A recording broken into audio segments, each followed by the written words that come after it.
Il y a de cela quelques années en arrière, je traversais une situation très compliquée.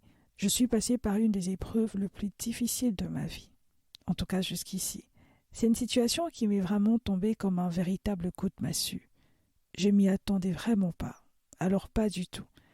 Je pense que c'est un des pires scénarios que je n'aurais jamais imaginé vivre un jour dans ma vie.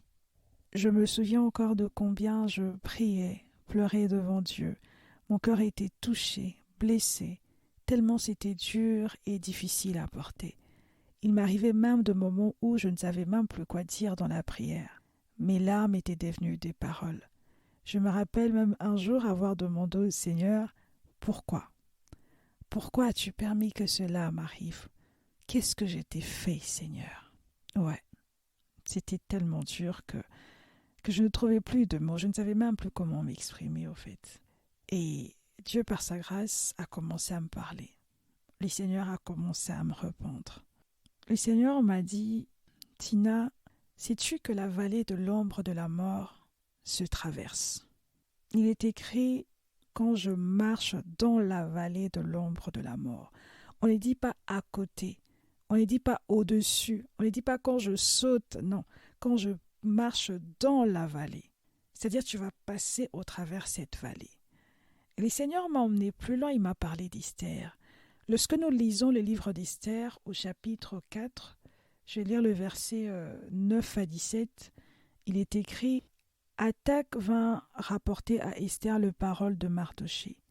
Esther chargea Attaque d'aller dire à Mardochée « Tous les serviteurs du roi et le peuple de province du roi savent qu'il existe une loi portant peine de mort contre quiconque, homme ou femme, entre chez le roi dans la cour intérieure sans avoir été appelé. C'est lui-là seul à la vie sauve à qui le roi tend les sceptres d'or. Et moi, je n'ai point été appelé auprès du roi depuis 30 jours. Lorsque les paroles d'Esther eurent été rapportées à Mardochée, Mardochée fit répondre à Esther « Ne t'imagine pas que tu échapperas seul d'entre tous les Juifs, parce que tu es dans la maison du roi. Car si tu t'étais maintenant, les secours et la délivrance surgiront d'autre part pour le Juif, et toi et la maison de ton père, vous périrez. Et qui sait, si ce n'est pas pour un temps comme celui-ci que tu es parvenu à la royauté ?» Esther envoya dire à Mardochée « Va, rassemble tous les Juifs qui se trouvent à Sus, et jeûnez pour moi, sans manger ni boire pendant 3 jours, ni la nuit ni le jour. Moi aussi je jeûnerai de même avec mes servantes, puis j'entrerai chez le roi malgré la loi, et si je dois périr, je périrai. » Mardochée s'en alla et fit tout ce qu'Esther lui avait ordonné. Dans le verset 14, la Bible dit que Mardochée dit à Esther « Et qui sait, si ce n'est pas pour un temps comme celui-ci, que tu es parvenue à la royauté ?» Ce jour-là, le Seigneur m'a fait comprendre que Esther a été faite reine justement pour ce qui devait arriver à son peuple. Pour ceux qui ne connaissent pas l'histoire, son peuple était condamné à périr, à mourir. Le Saint-Esprit m'a fait comprendre que la désignation d'Esther en tant que reine n'avait rien à voir avec sa beauté ni sa taille. Oui, elles ont contribué tout ça, mais ce n'était pas pour sa beauté ni sa taille qu'elle est devenue reine. La grâce dont elle a bénéficié auprès du Seigneur avait pour but de faire d'elle celle par qui Dieu allait passer pour apporter la délivrance au peuple juif. C'était justement pour ce décret que Dieu avait fait d'Esther reine. Esther était la solution de Dieu. Esther était un instrument du Seigneur. Esther était une manifestation de grâce de Dieu. Et ce jour-là, le Seigneur m'a dit, pareil pour toi. C'est justement pour ces genres de preuves que j'ai fait de toi enfant de Dieu avant que cette épreuve n'arrive dans ta vie. Esther n'est pas devenue reine après le décret. Elle est devenue reine avant le décret. Dieu avait déjà pourvu à la solution avant le problème. Jésus à Gethsémani a prié le Père 3 fois, lui demandant s'il ne pouvait pas éloigner de lui la coupe qu'il devait boire. Mais le Père ne l'a pas exaucé. Pourquoi ? Parce que c'était justement pour boire cette coupe qu'il est descendu sur terre afin de nous sauver. C'était justement pour ça qu'il était venu. Et Dieu m'a dit, Tina, c'est pour ces genres de situations que j'ai été choisie pour manifester Christ, pour manifester sa force, pour manifester sa puissance, pour manifester son amour et sa patience, pour manifester ce que Christ est. Le Seigneur m'a dit, je savais que cette situation allait arriver. Je ne suis pas du tout surpris. N'oublie pas que je suis omniscient. Et toi, sache que tu es celle que j'ai choisie pour affronter cette situation. Mais vraiment comme Esther. Je suis avec toi, ma grâce est en toi, sur toi et avec toi. Fortifie-toi et prends courage. Ce n'est pas toi qui m'as choisi, mais c'est moi qui t'ai choisi. Et c'est moi qui t'ai placé là. Ne désiste pas, ne te rétracte pas, je suis avec toi. Je te soutiens et te fortifie. Accepte seulement de me faire confiance. Et je me rappelle que quelque temps après, je suivais une vidéo sur YouTube où maman Viviane Dallo répétait pratiquement la même chose à maman Nadège, la femme du pasteur Adams, et maman Nathalie, la femme du pasteur Ken. C'était, je pense, lors de l'annonce officielle du dédoublement de l'église Philadelphie, si je ne me trompe pas, et elle s'adressait à elle, donc à maman Nadège et à maman Nathalie. Elle leur disait que lorsque vous aurez l'impression que que c'est dur ou que ils ne sont pas là, vos maris, dites-vous que c'est Dieu qui vous a choisi, c'est Dieu qui vous a placé là, c'est Dieu qui vous a appelé. Ce jour-là, maman Viviane pensait peut-être s'adresser qu'à maman Nadège et à maman Nathalie, mais moi je crois et je sais que le Seigneur l'avait aussi utilisé pour me parler, tel que le Seigneur le fait aujourd'hui avec vous. Moi, ce sont des paroles que j'ai reçues et gardées dans mon cœur. Et elles me fortifient énormément. Et le Saint-Esprit ne cesse de me les rappeler très souvent lorsque je fais face à une épreuve, mais concernant moi ou concernant un de mes proches pour qui je dois prier. Dieu me dit toujours, Tina, c'est moi qui t'ai choisi, c'est moi qui t'ai placé là. C'est pour ce genre de situation que j'ai fait de toi la sœur de telle personne, l'amie de telle personne. C'est pour ce genre de situation que j'ai fait de toi enfant de Dieu avant que cette situation ne se présente dans ta vie. Ne panique pas, reste à ton poste. Fortifie-toi, prends courage et prie. Je suis avec toi, je suis un Dieu responsable. Et ce sont des paroles que j'aimerais partager avec une personne dans cet épisode. Vous êtes peut-être là, vous vous dites pourquoi je suis né dans telle famille, pourquoi je suis les frères de telle personne, pourquoi je suis la sœur de telle personne, pourquoi telle personne est entrée dans ma vie, pourquoi je suis l'ami de telle personne, pourquoi je suis la fille, le fils à telle personne, pourquoi mon père, ma mère est comme ça, pourquoi est-ce que c'est à moi que cela arrive, pourquoi telle situation m'arrive à moi, pourquoi moi Seigneur? Vous savez quoi? C'est Dieu qui vous a choisi. Vous êtes la solution de Dieu pour ce problème. Christ en vous est la solution de Dieu pour ces problèmes. Et comme Christ vit en vous, cette solution va se manifester au travers vous. Ne désistez pas. Dites à ce problème-là, dites à cette épreuve, à cette situation, problème, tu sais quoi? Moi, je ne quitterai pas. Épreuve, c'est toi qui vas partir. Moi, c'est Dieu qui m'a placé là. Je ne te laisserai pas être plus spirituel que moi parce que si tu es là, c'est parce que Dieu t'a permis. Autant Dieu t'a permis d'être là, autant moi aussi Dieu m'a permis d'être là. Alors moi, je ne bougerai pas. Je suis à mon poste et je reste. C'est Dieu qui m'a choisi. Alors s'il y a une personne qui doit quitter, dégager les lieux, c'est bel et bien toi. Moi, je ne bougerai pas. C'est Dieu qui m'a choisi. C'est Dieu qui vous a choisi pour manifester sa puissance, pour manifester sa compassion, pour manifester son amour, pour manifester sa patience, pour manifester sa puissance, son autorité. C'est Dieu qui vous a choisi pour passer par là. Vous êtes le choix de Dieu.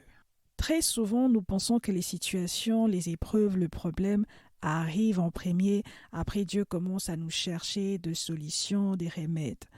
Mais le Saint-Esprit m'a fait comprendre que ça ne se passe pas comme ça. Au fait, Dieu est omniscient. Il sait qu'en telle période, telle épreuve va vous arriver. Il sait même quand l'ennemi planifie de vous attaquer, quand même lui-même, l'ennemi ne sait rien. Parce que Satan, les démons ne sont pas omniscients. Ils ne connaissent pas tout. Alors, qu'est-ce que le Seigneur fait? S'il décide de vous laisser passer par cette épreuve qui ressemble à la vallée de l'ombre de la mort, il va vous préparer en avance et il va pourvoir à la solution avant que le problème ne se présente. Maintenant, dans la venue, dans l'ordre de choses, vous aurez l'impression que le problème s'est présenté avons la solution. Et pourtant, ce n'est jamais le cas. La solution, d'ailleurs, notre solution par excellence, c'est Jésus. Avant même que l'homme ne pêche, Jésus savait déjà qu'il allait venir pour nous sauver. Donc, la solution est déjà là. Lorsqu'une situation vous arrive, dites-vous que Dieu a une solution pour moi. Je ne sais pas encore ce que c'est, mais je sais que s'il n'y avait pas de solution, il n'aurait jamais permis que ce problème m'arrive. Donc, à tous vos problèmes, Dieu a déjà pourvu à une solution. Et la solution commence toujours par la parole de Dieu. C'est la base. Dieu vous enverra toujours sa parole comme la base, la fondation de vos solutions. Cependant, il faut y croire. Lorsque Dieu vous envoie une parole, dites-vous que ça, c'est la clé. Ça, c'est la parole que Dieu envoie comme base, comme fondation pour ma solution. Moi, aujourd'hui, j'ai béni le Seigneur parce qu'au travers de cette épreuve que j'ai traversée, j'ai découvert qu'en Christ, je suis bien plus forte que je ne le pensais.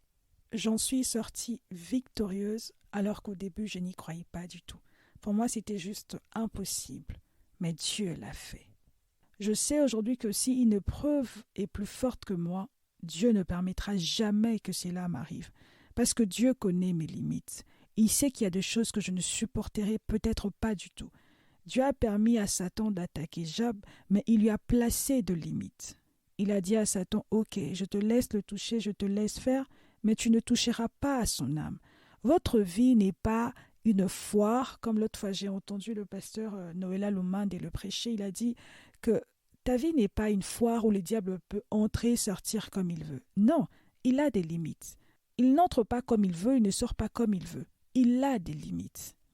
La Bible dit dans les livres de 1 Jean 2, 14, « Je vous ai écrit, jeunes gens, parce que vous êtes forts et que la parole de Dieu demeure en vous et que vous avez vaincu le malin. » La Bible dit encore dans les livres de 1 Corinthiens 10, 13, « Aucune tentation ne vous est survenue qui n'ait été humaine. Et Dieu qui est fidèle ne permettra pas que vous soyez tentés au-delà de vos forces. Mais avec la tentation, il préparera aussi le moyen d'en sortir, afin que vous puissiez la supporter. » J'aime souvent dire que la tentation est comme l'épreuve ou l'épreuve est comme la tentation. Elle finit toujours par arriver, mais elle n'est jamais plus forte que nous. Et Dieu prépare toujours le moyen de nous en sortir. Alors, à toutes ces personnes qui se posent la question de savoir pourquoi, vous vous dites, Seigneur, pourquoi moi? Pourquoi as-tu, Seigneur, permis à ce que ceci ou cela m'arrive? Seigneur, qu'est-ce que je t'ai fait? Seigneur, est-ce que je dois encore faire quelque chose pour sortir de telle situation? Seigneur, pourquoi? Le Seigneur m'envoie vous dire aujourd'hui que c'est parce que vous êtes la personne idéale pour traverser cette épreuve. Vous êtes à votre place. C'est Dieu qui vous a choisi. Vous savez, Vachi n'aurait jamais plaidé pour la cause des Juifs. Elle n'aurait jamais porté à cœur cette menace d'Aman telle que Esther l'avait fait. Il fallait une Esther. Vous n'êtes pas Vachi. Vous êtes Esther. Il n'y a qu'Esther qui peut comprendre la douleur. Il n'y a qu'Esther qui peut bien porter. Il n'y a qu'Esther qui peut avoir accès au roi. Vous avez accès au roi. Vous avez accès à Dieu. Et c'est vous que Dieu a choisi. C'est justement pour cette situation que Dieu vous a placé là où vous vous trouvez maintenant. C'est justement pour cette situation que Dieu a fait de vous les parents de cet enfant. Ouais, il est tout le temps malade, on ne comprend pas. Oui, c'est pour ça que vous êtes ses parents. C'est justement pour cette situation que Dieu a fait de vous l'homme ou la femme de cette personne. C'est justement pour cette situation que Dieu a fait de vous la fiancée de cette personne. C'est justement pour cette situation que Dieu vous a placé dans cette église. Le Seigneur veut qu'au travers de cette épreuve, vous découvriez la puissance, l'autorité et le pouvoir de Christ en vous. Levez-vous et priez. Fortifiez-vous et prenez courage. La situation que vous traversez n'est pas plus forte que vous. Je sais que vous dites peut-être « Ouais, Tina, tu dis ça parce que tu ne vis pas ce que moi je vis. » Oui, c'est vrai, justement. Je ne vis pas ce que vous vivez et peut-être que moi je ne tiendrai pas. Mais vous, oui, sinon Dieu ne l'aurait jamais permis. Vous êtes Esther et non Vachi. La Bible dit dans les livres de Hébreux 10, 39, « Nous ne sommes pas de ceux qui se retirent pour se perdre, mais de ceux qui ont la foi pour sauver leur âme. » C'était Tina. Merci à vous de m'avoir suivi jusqu'à la fin. Je nous dis à la semaine prochaine. Entre-temps, prenez soin de vous et n'oubliez jamais que Jésus-Christ vous aime.